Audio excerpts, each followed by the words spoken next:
Bienvenue à une deuxième vidéo de ma Tesla Model Y 2024. Alors on va la regarder en 5 minutes. Alors ça c'est le coffre à valise. Ici, nous pouvons faire ça avec le piton. Et vous allez voir que c'est très creux comme profondeur. Et on pèse sur le piton seulement ici comme ça.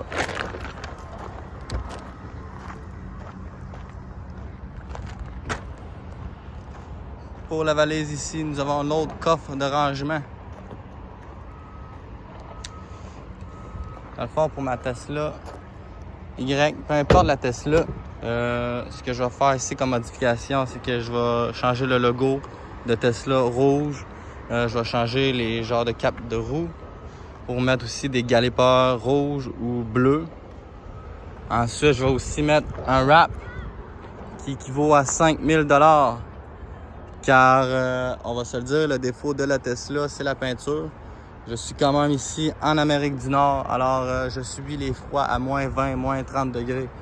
Alors, c'est préférable, même peu importe le véhicule aujourd'hui, en 2024, la peinture est de plus en plus faite fragile. Donc, c'est un bon investissement. Surtout qu'en plus, le mien il est électrique. Donc, tu peux pas shooter ça à l'huile, à l'anti-rouille. Donc, c'est une belle économie à long terme, même si c'est cher, car tu gardes ton auto flambant neuve pour très longtemps.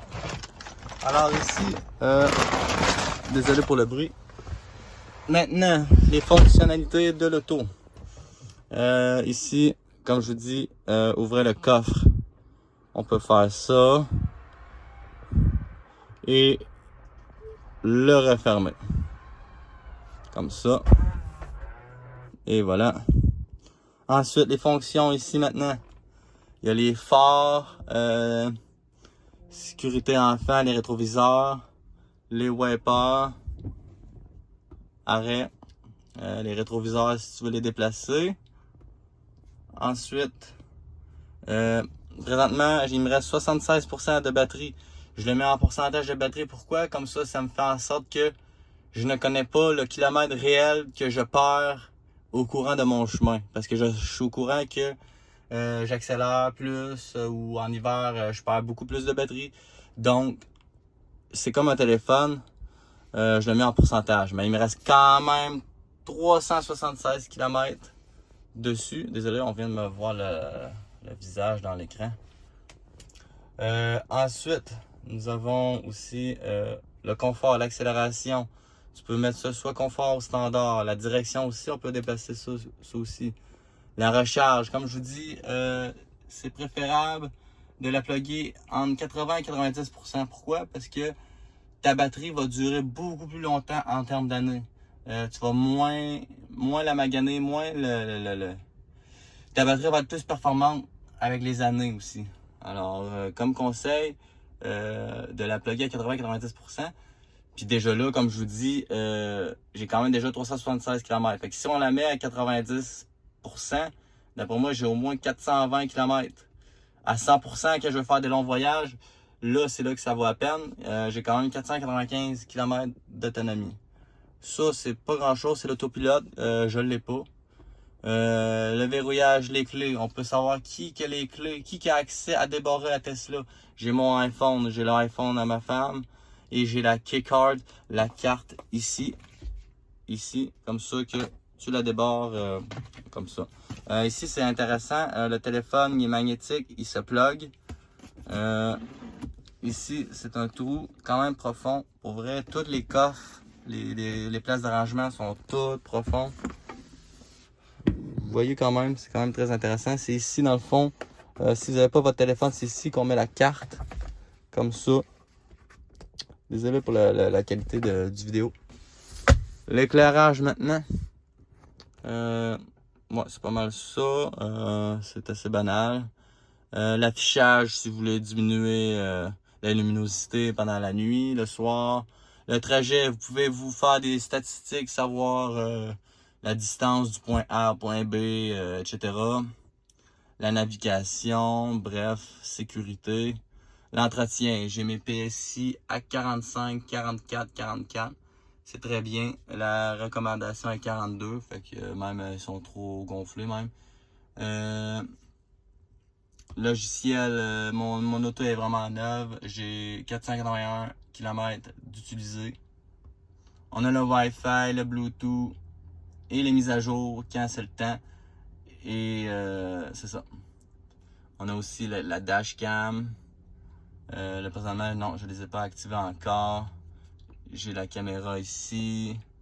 C'est très intéressant. Oui, les arcades ici. On a vraiment beaucoup de jeux. Et pour finir, le cinéma. J'ai YouTube, Netflix, Twitch. Quand même beaucoup de choses à explorer sur l'auto.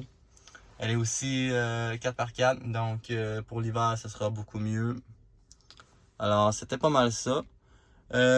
Pour le plugement de l'auto, on fait juste cliquer ici comme ça et elle s'ouvre pour la plugger.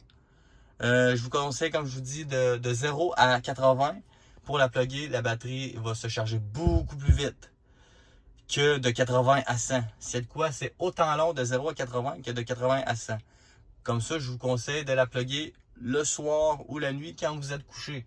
Et le lendemain matin, votre auto est pleine. Ou même, si vous avez un arrêt à faire chez vous le jour, vous pouvez la plugger, peu importe, juste 1 heure. Et ça va vous augmenter d'un bon pourcentage de batterie. L'idéal, c'est de vous acheter une borne à la maison qui coûte 500 $. L'électricien coûte à peu près aussi 500 $. Mais après, vous avez la paix pour X nombre de temps. Sinon, c'est pas mal ça. Les speakers de l'auto sont supérieurs, sont très bons. Sont vraiment beaucoup de bass. J'ai rien à dire sur ça. Ensuite, c'est pas mal ça. Côté description à l'intérieur de l'auto. J'aime beaucoup aussi l'effet bois ici. Mes bancs sont en cuir. Il y a aussi l'option d'avoir des bancs blancs, mais qui sont 1500 $ de plus. J'ai aussi l'option d'avoir 7 bancs sur la Tesla, mais ce n'est pas préférable pour moi parce que je perds de l'espace dans mon coffre. Donc, j'aime mieux garder mon espace de rangement. Ensuite, si vous avez d'autres questions, honnêtement, n'hésitez pas. Honnêtement, ma seule petite déception, c'est que quand je l'ai commandé, j'ai décidé de prendre ces roues-là. Mais c'est comme des capes de roues. Fait que c'est comme pas des vrais mags. Fait que si c'est le cas, je vais juste changer les capes de roues. Fait que ça va être quand même déjà mieux. Parce que sur l'option sur Tesla sur Internet, les mags sont quand même 2000 $ supplémentaires. C'est pas mal ça là. Vous voyez, les deux autres bancs supplémentaires, dans le fond, ils seraient ici. Fait que vous voyez, vous perdrez tout votre espace sur la Tesla. Évidemment, je l'ai reçu il y a 2-3 jours. Donc, je n'ai pas encore la plaque verte ici. Aussi, une autre petite chose. Mon auto, je l'ai acheté à 64 000 $ avec taxes. Sauf une autre chose aussi. La chose, c'est que je vais recevoir un chèque du gouvernement de 7 000 $. C'est quand même très intéressant. Et pas juste ça, le 7 000 $, vous n'êtes pas obligé de le mettre sur votre auto. Donc, si vous avez des cartes de crédit qui sont pleines ou peu importe, je vous conseille vraiment pas. Mais ça peut quand même vous dépanner avec ce montant-là. Mais moi, avec ce 7 000 $-là que je vais recevoir du gouvernement, Québec et Canada, ce que je vais faire, c'est ça. Je vais m'acheter un kit de mag d'hiver avec 4 pneus d'hiver neufs. Malheureusement, ils ne fournissent pas ça chez Tesla. Et mon wrap qui coûte 5 000 $. J'en ai pogné un à Montréal en spécial à 4 500 $.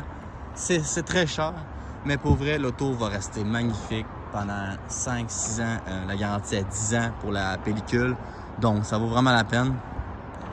Alors, c'est pas mal ça que j'avais à vous décrire de la Tesla Y. L'inconvénient aussi, c'est que les concessionnaires sont soit à Montréal ou à Québec. Et présentement, comme je vous montre, nous sommes à Trois-Rivières. Alors, c'est un petit bémol. Et si vous voulez les parler au téléphone, c'est quand même un peu long. Tout se fait sur votre téléphone, sur votre application. Fait que si vous achetez une Tesla, téléchargez tout de suite l'application. Et si vous avez des questions, vous allez voir, je ne vais pas vous montrer, mais vous allez voir, il y a des modes que vous pouvez écrire à Tesla et ils vont vous répondre rapidement. C'est le même que j'ai découvert que Tesla nous répondent. Désolé, je suis dans les jambes. Alors, c'est pas mal ça que j'avais à vous décrire de la Tesla Model Y. J'ai la long range, l'autonomie qui a le plus de batterie, parce que je voulais juste être sûr. Oui, j'aurais pu prendre la performante qui est quand même rapide, mais la long range, elle fait quand même 0-100 en 5 secondes, 0,100 km/h, et la performance 3,3 secondes. Et il y a aussi la Model Y de base, mais ça, il n'y a aucun... L'autonomie est moins bonne et est moins performante côté vitesse. Et pour l'hiver, ça ne m'inquiète pas parce que si vous regardez mes anciennes vidéos, j'ai eu une Model 3 pendant 3 ans. Malheureusement, j'ai fait un accident. C'était moi qui étais responsable. J'étais sur des pneus d'hiver quand même presque finis et j'ai pogné une flaque d'eau. Alors, c'est pas mal ça. Merci d'avoir regardé la vidéo.